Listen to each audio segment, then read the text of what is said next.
लोग कहते हैं कि दुआ कबूल नहीं होती। नहीं मेरे अजीजों, जो बंदा दिल से दुआ मांगता है ना, वल्लाह अल्लाह उसकी दुआओं को सुनता है। दुआओं की कबूलत पर मैं आपको एक बेहतरीन वाक़या सुनाता हूँ जो सऊदी अरब के शहर रियाज का है। वहाँ एक डॉक्टर थे, डॉक्टर अहमद, बड़े मशहूर जो है ना ऑर्थो सर्जन थे और बहुत इनका नाम था और महीनों महीने का जो है ना इनसे अपॉइंटमेंट लेना पड़ता, फिर ये सर्जरी करते। तो एक मरतबा ऐसा हुआ कि इन्हें डॉक्टर अहमद को जाना था अबहा शहर में, वहाँ पे जो है ना आलमी कॉन्फ्रेंस हो रही थी, डॉक्टरों की एक सेमिनार हो रहा था। उस सेमिनार के लिए डॉक्टर ने एक मकाला उनको पढ़ना था, तैयारी करी। अपने वक्त पे जो है ना ये एयरपोर्ट पहुंचे, जहाज भी रवाना हो गया। अब यहाँ से अल्लाह का निज़ाम शुरू हुआ। उस निज़ाम पे गौर करें, कोई तो है जो निज़ाम हस्ती चला रहा है, वही खुदा है, वही खुदा है। ये आपको वाकई के एंड में पता चलेगा। बड़ा दिलचस्प स्टोरी है और इसको सुनकर अल्लाह से ताल्लुक मजबूत होता है और दुआओं की कबूलियत पर यकीन बढ़ता है। तो डॉक्टर साहब कहते हैं कि मैं फ्लाइट हमारी चल पड़ी, मुझे इत्मीनान हुआ कि चलो मैं वक्त पे पहुंच जाऊंगा, बल्कि वक्त से पहले पहुंच जाऊंगा। तो फिर कहने लगे अल्लाह की शान, तूफानी बारिशें हो गई, मजबूरन जहाज को ताइफ एयरपोर्ट पे उतारना पड़ गया। अब जो है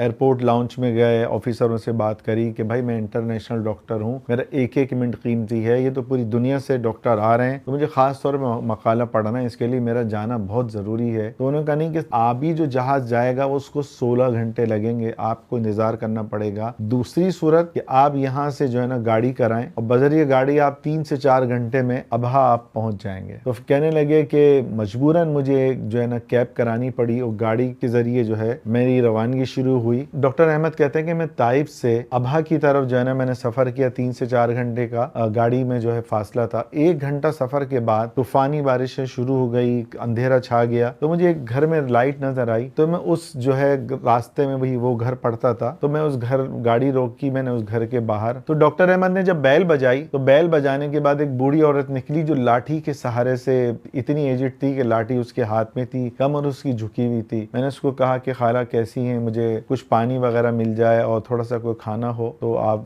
जो कर सकती हैं करें, और मेरी फ्लाइट फला जगह की थी, मेरी निकल गई और मजबूरन मुझे गाड़ी में सफर करना पड़ा। तो उस औरत ने कहा कि हाँ बेटा आप आओ, आप हमारे मेहमान हो और मेहमान की खिदमत से तो अल्लाह खुश होता है। तो वो उसको लेकर आ गई, जो उनका रूम था वहाँ जो है डॉक्टर अहमद बैठे और वो औरत जो है उनके लिए जो कर सकती थी खाने पीने का मेज पे रख दिया, और यहाँ डॉक्टर अहमद बैठे हैं, यहाँ जो है ना एक कुर्सी पे वो बूढ़ी औरत बैठी और पीछे उस एक बच्चा जो है वो लेटा हुआ था। अचानक ही उस बच्चे ने रोना शुरू किया। तो बूढ़ी औरत तसल्ली देने लगी, बेटा सब्र करो, इन्नल्लाह मअस साबिरीन, अल्लाह सब्र करने वालों से जो है ना के साथ होता है, अल्लाह उनसे मोहब्बत करता है। तो डॉक्टर अहमद कहने लगे इस बच्ची को क्या हुआ है? कहने लगे ये मेरा पोता है, इसके वालिदैन नहीं है, मैं जैसे तैसे करके इसको पाल रही हूँ, इसके हड्डियों की खास एक बीमारी है, मैंने बड़े डॉक्टरों को दिखाया, लेकिन डॉक्टर कहते हैं कि इसका इलाज जो है डॉक्टर अहमद के पास है, और डॉक्टर अहमद वो मशहूर जो है सर्जन है, और मैं इसका इलाज अफोर्ड नहीं कर सकती, और वो है भी रियाज में, तो वहां पे जाना भी मेरे लिए मसला, और ऑपरेशन के खर्चे भी मैं बर्दाश्त नहीं कर सकती। और फिर कहने लगी बेटा मैं सालों से दुआ कर रही हूँ, तुम्हारे सामने मेरी हालत है,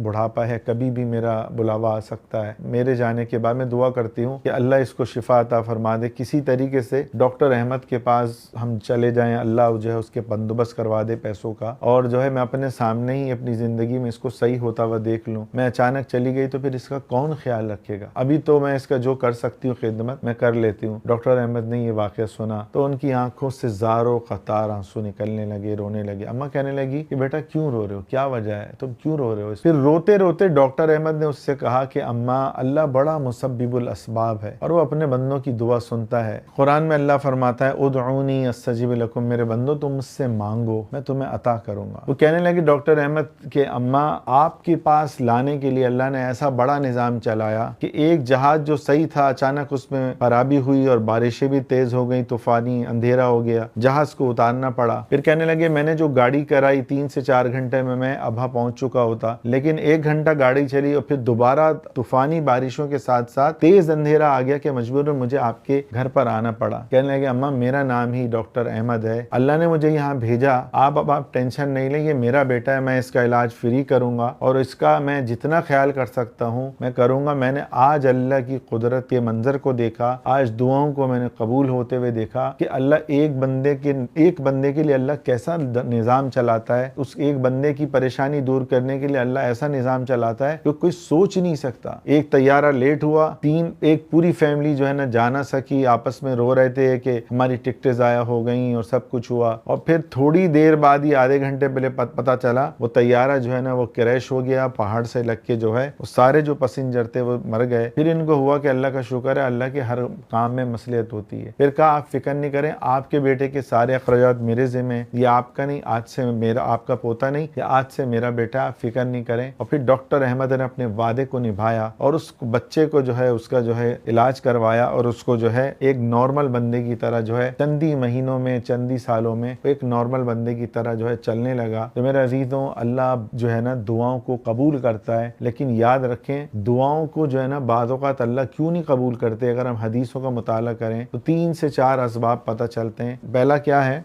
अल्लाह किसी को बतौर अज़ाब उसकी दुआओं को नहीं सुनता, उसकी परेशानियों को बढ़ाता रहता है। बाज़ औक़ात अल्लाह ताला परेशानी देता है और दुआ जो है नहीं कबूल करता, क्यों? अल्लाह उसके दर्जात बुलंद करना चाहता है। बाज़ औक़ात दुआ कोई कबूल नहीं होती, अल्लाह उसके गुनाहों को माफ़ कराना चाहता है। और चौथा दर्जा, बाज़ लोग इतने ऐसे होते हैं कि उनका बोलना अल्लाह को पसंद है कि ये आहुजारी करें, रोएं, उसकी वजह से कभी कभी अल्लाह थोड़ी बहुत तकलीफ दे देते हैं। हमारा रब एक माँ से 70 गुना नहीं, अल्लाह की कसम हजारों गुना ज्यादा मेहरबान है, मोहब्बत करने वाला है। आप खुद देखें, हदीस में आता है अगर तुम्हारे गुनाह जमीन को भर दें, आसमान को भी भर दें, फिर भी अगर तुम तौबा करोगे मैं तुम्हारे सारे पिछले माफ कर दूंगा। इससे ज्यादा हम क्या चाह रहे हैं अल्लाह से? तो कोशिश करें आज सच्ची तौबा करें और दुआ मांगे तो यकीन से मांगे। और कैसे मांगनी है दुआ? आज मैंने अल्लाह की कसम मस्जिद में देखा मगरिब के बाद, वल्लाह दाढ़ी रखी हुई है, सब कुछ है, बंदा यूं दुआ कर रहा है, खुजा रहा है, फिर यूं दुआ कर रहा है और फिर इस दाढ़ी को खुजा रहा है, 4 से 5 दफा से खुजा है। मैंने कहा आप ये दुआ कर रहे हो? मैंने कहा भाई हदीस में आता है जो गफलत से दुआ करता है वो दुआ कबूल नहीं होती। मैंने आपको बताया कि दुआ करने का क्या तरीका है। मैंने कहा हदीस में आता है पहले अल्लाह की बड़ाई बयान करो, अव्वल आखिर दरूद शरीफ पढ़ो, फिर आप दुआ करो। इन दोनों दरूद के दरमियान जो चीज जाएगी, या फिर आप इसमें आजम पढ़ो, या हय्यु या क़य्यूम, या हय्यु या क़य्यूम, या ज़ल जलाली वल इकराम, या ज़ल जलाली वल इकराम, या हन्नान, या मन्नान, ये आप 3 इसमें आजम है, इसमें आजम पढ़ो। और फिर मैंने उसको बोला भाई दुआ पता है कैसे करते हैं? दुआ ऐसे करते हैं, वल्लाह मैंने कितनी मस्जिदों के इमाम को देखा है दुआ कर रहे हो, सारे मजमे को देख रहे हैं, ये दुआ नहीं है। अब दुआ आपको कैसे करनी है? दुआ में गफलत होगी वो दुआ कबूल नहीं होगी, पेट में हराम होगा वो दुआ कबूल नहीं होगी, किसी को तकलीफ दी होगी तो वो परेशानी आएगी अजाब के तौर पर। मजलूम की दुआ हदीस में आता है